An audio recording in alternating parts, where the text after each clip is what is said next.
الحمد لله نحمده ونستعينه ونستغفره ونؤمن به ونتوكل عليه ونعوذ بالله من شرور أنفسنا ومن سيئات أعمالنا من يهده الله فلا مضل له ومن يضلله فلا هادي له ونشهد أن لا إله إلا الله وحده لا شريك له ونشهد أن سيدنا وسندنا ونبينا وحبيبنا ومولانا محمدا عبده ورسوله أما بعد فأعوذ بالله من الشيطان الرجيم بسم الله الرحمن الرحيم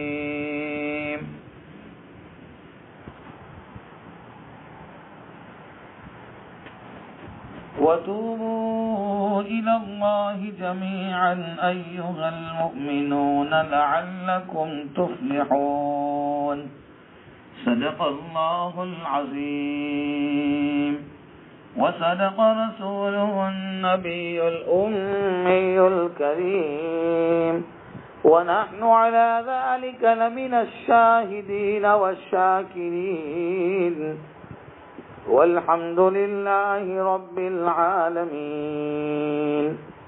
اللهم صل على سيدنا محمد وعلى آل سيدنا محمد وبارك وسلم. مغفرت کے 10 اسباب اور 10 ایسے اعمال جس کے ذریعے سے انسان اللہ سے مغفرت کر سکتا ہے، مغفرت طلب کر سکتا ہے، ان کے بارے میں تذکرہ چل رہا تھا. تو گزشتہ کل کی مجلس میں 3 باتیں آپ کے سامنے ذکر فرمائی تھی. چوتھا عمل جس سے انسان کے گناہ معاف ہوتے ہیں وہ ہے دعاء المؤمنین للمؤمن، کہ ایمان والوں کا ایک دوسرے کے لیے دعا کرنا. نماز پڑھی تو اپنے لیے بھی دعا مانگی، اپنے والدین کے لیے بھی دعائیں مانگی، اور اپنے گھر والوں کے لیے، رشتہ داروں کے لیے، دوست و احباب کے لیے، متعلقین کے لیے اور محسنین کے لیے، پڑوسیوں کے لیے، ایمان والے دنیا میں جتنے بھی ہیں پوری امت کے لیے دعائیں مانگی. اسی لیے قرآن کریم میں حق تعالیٰ جل شانہ نے ہمیں دعا سکھائی. ربنا اغفر لنا ولإخواننا الذين سبقونا بالإيمان، اے اللہ ہماری بھی مغفرت فرما اور ہم سے پہلے جو ایمان والے گزر گئے ان کی بھی مغفرت فرما. حدیث پاک میں اللہ کے نبی صلی اللہ تعالی علیہ وسلم نے فرمایا ما من رجل مسلم يموت فيقوم على جنازته 40 رجلا لا يشركون بالله شيئا الا شفعهم الله فيه، کہ اگر کوئی آدمی فوت ہو جائے، انتقال کر جائے اور اس کا جنازہ 40 ایسے بندے پر ہیں جو ایمان والے ہو تو ان کے جنازے پڑھانے کی وجہ سے اللہ میت کے گناہوں کو معاف فرما دیتے ہیں. اور ایک دوسرے کے لیے دعا کرتے رہنا چاہیے، دعا کے لیے کہنا بھی چاہیے. جب حضرت عمر رضی اللہ تعالیٰ عنہ عمرے کے لیے جا رہے تھے، حدیث پاک میں ہے نبی کریم صلی اللہ تعالی علیہ وسلم نے فرمایا اے بھائی ہمیں اپنی دعاؤں میں نہ بھولنا، لہذا ہم بھی دعاؤں کے لیے کہیں اپنے استاد کو، اپنے ماں باپ کو، اپنے بڑوں کو، اور کہ وہ ہمارے لیے دعائیں کرے. اور مزے کی بات تو یہ ہے کہ ہم اتنے اچھے بنے کہ ماں باپ کی دعائیں لینے والے بن جائیں. یہ دعا انسان کی زندگی کا سرمایہ ہوتی ہے. یعنی آدمی اس طریقے سے زندگی گزارے کہ استاد کو خود اپنے شاگرد کو دعا دینے کے لیے ان کا دل چاہے. اولاد ماں باپ کی اتنی فرما بردار بن جائے، اتنی اطاعت گزار بن جائے کہ والدین خود اپنے بچوں کے لیے دعائیں دل سے کریں. تو یہ چیزیں ہیں جن سے انسان اپنے گناہوں کی معافی کروا سکتا ہے اور مغفرت طلب کر سکتا ہے۔ پانچویں چیز ہے وہ میت کے لیے ایصال ثواب کرنا، جس سے انسان کے گناہ معاف ہو جاتے ہیں۔ ما يعمل للمیت من اعمال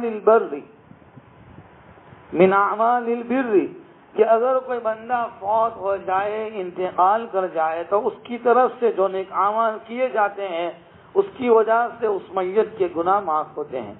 مثلا والدین کی طرف سے حج کیا، عمرہ کیا، قرآن کی تلاوت کر کے ان کو بخش دیا، یتیم کی پرورش کی، ان کے نام کی نیت کر کے ان کے نام پر مدرسہ بنوایا، مسجدیں بنوائی، مہمان خانہ بنوایا، کسی غریب کی بچی کی شادی میں مدد کر دی، تو یہ جتنے بھی نیک اعمال ہیں ان کا ثواب جو فوت ہو چکے ہیں ان کو پہنچ جاتا ہے۔ ہمیں اپنے مرحومین کے لیے، اپنے والدین کے لیے، اپنے رشتہ داروں کے لیے، اپنے دوستوں احباب کے لیے، اپنے متعلقین کے لیے، اپنے مسلمانوں کے لیے ہمیں اس طریقے سے ایصال ثواب کرنا چاہیے۔ حضرت شیخ الہند حدیث مولانا زکریا رحمۃ اللہ علیہ نے لکھا ہے، ایک اللہ والے تھے، وہ قبرستان کے قریب سے گزرے، انہوں نے کچھ پڑھ کر ان قبرستان والوں کو بخش دیا۔ رات کو انہوں نے خواب دیکھا کہ اس قبرستان کے سارے موتی اکٹھے ہیں اور ایک بندہ آتا ہے، اس کے پاس ایک گٹھری ہے، وہ کھلتا ہے تو سارے میت اس کی طرف بھاگتے ہیں۔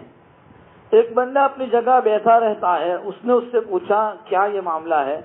اس نے بتایا دیکھو یہ جو ایمان والوں کی دعائیں ہوتی ہیں یہ ایک ڈاک ہمیں روزانہ پہنچتی ہے اور ہر میت کی تمنا ہوتی ہے کہ میری ڈاک زیادہ سے زیادہ مجھے مل جائے، تو یہ اپنا حصہ لینے کے لیے بھاگتے ہیں۔ اس نے پوچھا آپ کیوں نہیں بھاگے؟ اس نے کہا میرا ایک نوجوان بیٹا ہے جو حافظ قرآن ہے اور وہ فلاں بازار میں دکان کرتا ہے، جب گاہک نہیں ہوتے تو بیٹھ کے قرآن کریم وہ پڑھتا رہتا ہے، مجھے روزانہ اتنا قرآن پڑھنے کا ثواب مل جاتا ہے، مجھے کوئی جلدی نہیں رہتی کہ جب اپنا اپنا حصہ لے لیں گے تو پھر میں بھی جا کے لے لوں گا۔ آنکھ کھل گئی، اس بندے نے سوچا میں جا کے دیکھوں تو صحیح۔ اس بازار میں گیا، جا کے دیکھا ایک نوجوان ہے، وہ دکان پر بیٹھا ہے، گاہک ہوتے ہیں تو وہ اپنی چیزیں بیچتا ہے، گاہک نہیں ہوتے تو وہ زیر لب قرآن کریم کی تلاوت کرتا ہے۔ یہ سمجھ گئے کہ یہ میرا خواب سچا تھا۔ اللہ کی شان، بہت سالوں کے بعد پھر اس قبرستان کے قریب سے گزرنا پڑا، انہوں نے پھر کچھ پڑھ کے بخش دیا۔ رات کو خواب میں دیکھا کہ موتی ہے اور کوئی ڈاک لاتا ہے، سب اپنا حصہ لینے کے لیے بھاگتے ہیں، اس دفعہ وہ بندہ بھی بھاگتا ہے جو پہلے بیٹھا ہوا تھا۔ انہوں نے اس سے پوچھا کیا ہوا؟ کہا کہ میرا وہ حافظ قرآن بیٹا انتقال کر گیا، اب کوئی نہیں جو مجھے اس طرح قرآن کریم کو پڑھ کر بخشے، اب عام مومنوں کی دعائیں میں جو میرا حصہ ہے میں بھی وہی حصہ لینے کے لیے جا رہا ہوں۔ اس لیے میرے بھائیوں اپنے بیٹیوں کو، اپنے بیٹوں کو قرآن کریم کا حافظ بناؤ، ان کو عالم دین بناؤ، ان کو دیندار بناؤ، ان کو نیک بناؤ، یہ چیزیں انسان کو آخرت میں کام دے گی۔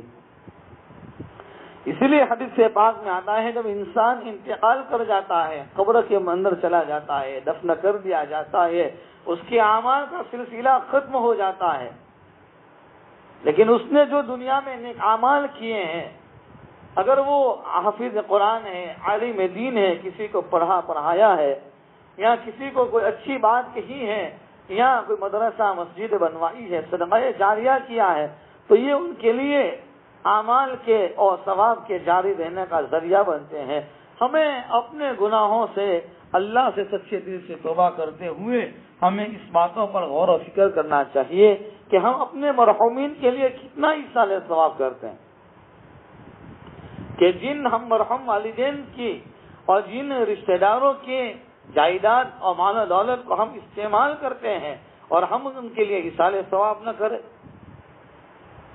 تو چھٹی چیز ہے جس سے انسان کے گناہ معاف ہوتے ہیں، وہ ہے المصائب التي يكفر الله بها الخطايا فی الدنیا، کہ مومن کو دنیا میں جو تکلیف پہنچتی ہے، جو حالات پہنچتے ہیں، جو مصیبت ملتی ہے، اس مصیبت کی وجہ سے اللہ گناہوں کو معاف فرما دیتے ہیں۔ بخاری شریف کی روایت ہے ما يصيب المؤمن من وصب ولا نصب ولا هم ولا حزن الا كفر الله بها من خطاياه. انسان کو اس دنیا میں جو تکلیف پہنچتی ہے، جو مصیبت پہنچتی ہے، جو تھکاوٹ ہوتی ہے، جو غم ہوتا ہے، جو پریشانی ملتی ہے، اللہ ہر چیز کے بدلے اس کے گناہوں کو معاف کر دیتے ہیں. اس وقت جن مصیبتوں سے، جن بیماریوں سے میں اور آپ گزر رہے ہیں، انسانیت گزر رہی ہے، تو ہمیں ان بیماریوں میں، ان حالات میں، ان تکلیفوں میں اللہ سے یہ امیدیں رکھنی چاہیے اور یہ بھروسہ رکھنا چاہیے کہ انشاءاللہ اس بیماری کی وجہ سے اللہ ہمارے گناہوں کو معاف کر دے گا، اللہ ہمارے درجات کو بلند کر دیں گے. حضرت عائشہ صدیقہ رضی اللہ تعالی عنہا بیٹھی ہوئی تھی، چراغ جل رہا تھا، ہوا کا جھونکا آیا اور وہ چراغ بجھ گیا. نبی کریم صلی اللہ تعالی علیہ وسلم نے فرمایا انا للہ و انا الیہ راجعون. تو عائشہ رضی اللہ تعالی عنہا بڑی حیران ہوئی، اللہ کے حبیب چراغ کے بجھنے پر آپ نے یہ پڑھا؟ فرمایا ہاں، مومن کو چھوٹی سی بھی اگر کوئی تکلیف پہنچے اور وہ انا للہ و انا الیہ راجعون پر ہے، اللہ اس پر بھی اس کو اجر عطا فرماتے ہیں. آپ ذرا سوچئے، جس مومن کو چراغ کے بجھ جانے پر یہ اجر ملتا ہے، اگر کوئی قریبی عزیز فوت ہو جائے، اس کی زندگی کا وہ چراغ بجھ جائے اور وہ صبر کر لے تو اس پر اس کو کتنا اجر ملے گا. علماء نے لکھا ہے ایک بندے کی دو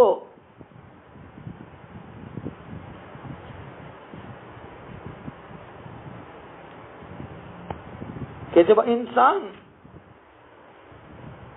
اس مصیبتوں پر، تکلیف پر صبر کرتا ہے تو پھر اللہ تعالیٰ ان مصیبتوں پر صبر کرنے کی وجہ سے، ان تکلیفوں پر صبر کرنے کی وجہ سے اللہ بندوں کے گناہوں کو معاف کر لیتا ہے. ایک بندے کے پاس اس کے کپڑوں میں دو جیب تھی، اس نے ایک میں اپنی گھڑی ڈالی، نکالنے کے لیے دوسری جیب میں ہاتھ ڈالا تو وہ گھڑی نہیں تھی. تو ایک دم اس کو شک لگا اور ذہنی اعتبار سے صدمہ ہوا کہ میری گھڑی کہاں چلی گئی. اگرچہ اس کو دوسری جیب سے وہ مل بھی گئی، لیکن یہ جو تھوڑی دیر کی اس کو پریشانی ملی، اللہ اس پر بھی اجر عطا فرما دیتے ہیں. تو مومن کو تو ہر چیز پہ اجر، اس لیے ہمیں کرنا چاہیے صبر. کہ شیطان بدبخت صبر ختم کرا دیتا ہے، ہر چیز پہ اعتراض اور ہر چیز پہ جھگڑا اور ہر چیز پہ ناپسندیدگی پیدا کرتا ہے، اس سے اجر ہی ختم ہو جاتا ہے. گھروں کے اندر اگر عورتوں کو صبر کے ساتھ رہنے کی عادت پڑ جائے تو گھروں کے جھگڑے ہی ختم ہو جائیں. کتنی عورتیں ہیں جن کو شوہروں نے مصیبتوں میں ڈال رکھا ہوتا ہے، کتنے مرد ہیں جن کو بیویوں نے مصیبت میں ڈال رکھا ہوتا ہے، کتنی بہویں ہیں جن کا ساس نے جینا حرام کر رکھا ہے، کتنی ساسیں ہیں کہ بہو نے ان کا جینا حرام کیا ہوتا ہے. یہ عجیب و غریب حالات ہوتے ہیں. بہرحال جس نے بھی جس کو پریشان کیا ہو، اگر اگلا بندہ صبر کے ساتھ رہے اس کے گناہ معاف ہوں گے. لہٰذا ہمیں چاہیے ہم صبر کے ساتھ رہیں، اپنے آپ کو اجر سے محروم نہ ہونے دیں. بے صبری سے مصیبت تو ختم نہیں ہوتی، ہاں مصیبت پہ ملنے والا اجر اور ثواب یہ ختم ہو جاتا ہے. تو ہمیں جن حالات سے، جن مصیبتوں سے اور جن پریشانیوں سے، جن بیماریوں سے اس کورونا کی خطرناک وبائی میں ہم چل رہے ہیں، ان حالات میں کتنے ہمارے رشتہ داروں کے اور کتنے ہمارے متعلقین کے لوگ دنیا سے جا چکے ہوں گے، لیکن ہمیں اس حالات میں صبر کرنا ہے اور اللہ سے امیدیں رکھنا ہے کہ اللہ اس پر ہمارے گناہوں کو معاف کر دیں گے. کیسی کیسی عورتیں دنیا میں گزری ہے.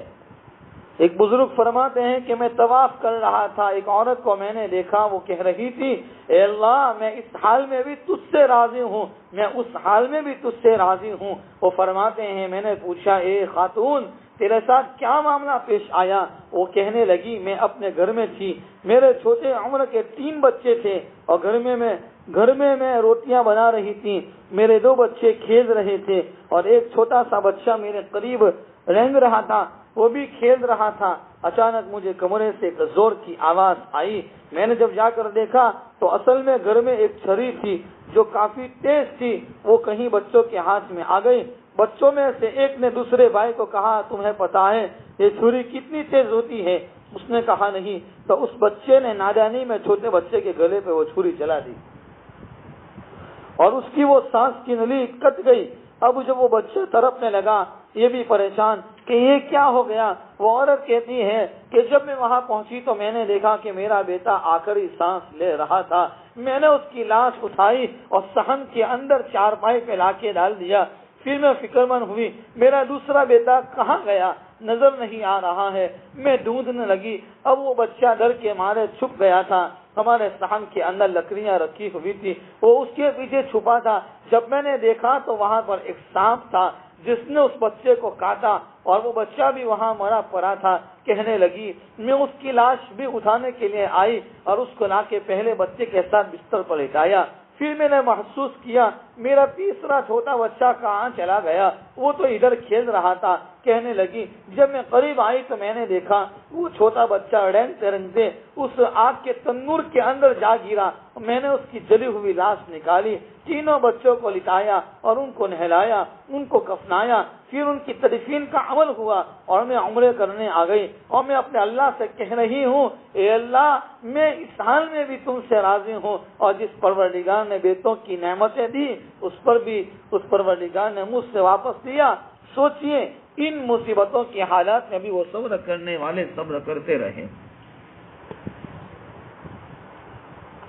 حدیث پاک میں ہے نبی کریم صلی اللہ تعالی علیہ وسلم نے ارشاد فرمایا میں قیامت کے دن جب جنت میں جانے لگوں گا ایک عورت ہوگی جو میرے ساتھ جنت میں داخل ہوگی، یوں لگے گا جیسے یہ مجھ سے بھی پہلے داخل ہونا چاہتی ہے۔ میں فرشتوں سے پوچھوں گا یہ عورت کون ہے، وہ مجھے بتانا چاہیں گے یہ آپ کی امت کی ایک بیوہ عورت ہے، اس کے 12 بچے تھے اور ایک بچہ بچپن کے اندر فوت ہوتا گیا، یہ آنسو روک لیتی تھی، غم کو پی جاتی تھی، اس نے اپنی زندگی میں 12 بچوں کو نہلایا، کفنانے کے دفن کے لیے بھیجا، مصیبتوں پر صبر کرنے کی وجہ سے اللہ نے اس ماں کو اتنا اونچا مقام دیا کہ جنت میں نبی کریم صلی اللہ تعالی علیہ وسلم کے بالکل پیچھے پیچھے داخل ہوتی ہیں۔ ہمیں زندگی میں جو بھی مصیبتیں اور پریشانیاں ملی ہم صبر کر لیں، برداشت کر لیں، یہی ہے دنیا، یہاں صبر ہی کرنا چاہیے۔ ان اللہ مع الصابرین، اللہ صبر کرنے والوں کے ساتھ ہے۔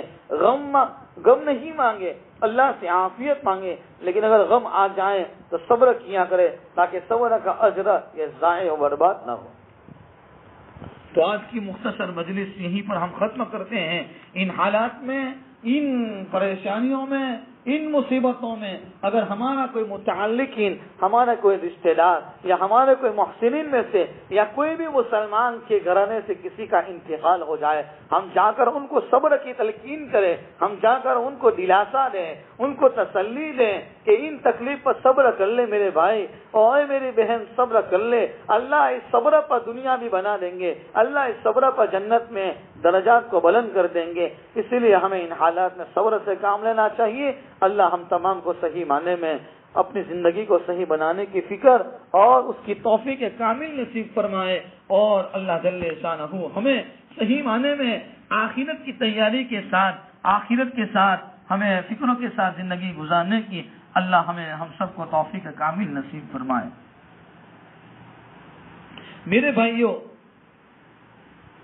ان حالات میں ہمیں جہاں اتنی کثرت اموات ہو رہی ہے، ہمیں اپنی زندگی پر تھوڑا محاسبہ کرنے کی ضرورت ہے کہ میری زندگی میں ان حالات کے آنے کے بعد کیا تبدیلی آئی ہے، میری زندگی میں کیا پریشانی آئی ہے، میری زندگی میں کیا فرق ہوا ہے، میری زندگی میں نے نمازوں کا کتنا اہتمام کیا ہے۔ ان حالات اور کثرت اموات کو دیکھ کر، اور ہم نے اپنی آنکھوں سے ہزاروں اور کتنے جنازوں کو ہم نے نیوز میں ان کے فوٹو اور ویڈیوز کو دیکھ کر، اور ہم نے اپنے ہاتھوں سے کتنے لوگوں کو دفن کیا اور کتنوں کی نماز جنازہ پڑھی اور پڑھائی، لیکن کیا ان حالات کے آنے کے بعد میری زندگی میں رجوع الی اللہ کی توفیق کتنی ہوئی ہے، میں اللہ کی طرف کتنا متوجہ ہوا ہوں. ہمیں تھوڑا محاسبہ کرنے کی ضرورت ہے. اللہ مجھے ہم تمام کو صحیح معنوں میں سمجھنے کی اور صحیح باتوں پر عمل کرنے کی اللہ ہم سب کو توفیق کامل عطا فرمائے. بہت سارے لوگ بیمار ہیں، اسپتالوں میں زیر علاج ہیں، اور ہمارے متعلق محسنین دعاؤں کے لیے ہمیں کہتے ہیں. اللہ تمام بیماروں کو شفائے کاملہ عاجلہ مستمرہ مستقلہ لائمہ نصیب فرمائے. اللہ تمام پریشان حالوں کی پریشانیوں کو دور فرمائے. اللہ تمام مقروضین کی قرض کی ادائیگی کی سبیل پیدا فرمائے، اور اللہ ہماری آج کی اس مجلس کو اپنے فضل سے قبول فرمائے. آمین. وآخر دعوانا ان الحمد للہ رب العالمین. اللهم صل على سيدنا محمد وعلى آل سيدنا مولانا محمد وبارك وسلم. اللهم اعنا على ذكرك وشكرك وحسن عبادتك. ربنا ظلمنا انفسنا وان لم تغفر لنا وترحمنا لنكونن من الخاسرين. اے اللہ گناہوں کو معاف فرما، خطاؤں سے درگزر فرما، سیئات کو حسنات سے بدل فرما. اے اللہ تیری رضا والی زندگی گزارنے کی توفیق عطا فرما. اے اللہ تجھے ناراض کرنے والے اعمال سے حفاظت فرما. اے اللہ تیری معرفت نصیب فرما. اے اللہ تیرا دھیان اور تیرا استحضار نصیب فرما. اے اللہ اپنا فضل کا معاملہ فرما. اے اللہ ہم سے راضی اور خوش ہو جا، ہمیں اپنے محبوب بندوں میں شامل فرما. اے اللہ ہمیں تیرے نیک بندوں میں شامل فرما. اے اللہ ہمیں تیرے مخلصین بندوں میں شامل فرما. اے اللہ اپنا دھیان اے اللہ اپنا دھیان اور اپنا استحضار نصیب فرما دے. اے اللہ ہم سب کی مغفرت فرما. اے اللہ امت ایمان پر جانے والوں کی مغفرت فرما. اے اللہ ہماری دعاؤں کو اپنے فضل و کرم حبیب پاک صلی اللہ تعالی علیہ وسلم کے صدقے میں قبول فرما. اللہم صلی علی سیدنا محمد وعلی آل سیدنا مولانا محمد وبارک وسلم برحمتک یا ارحم الراحمین.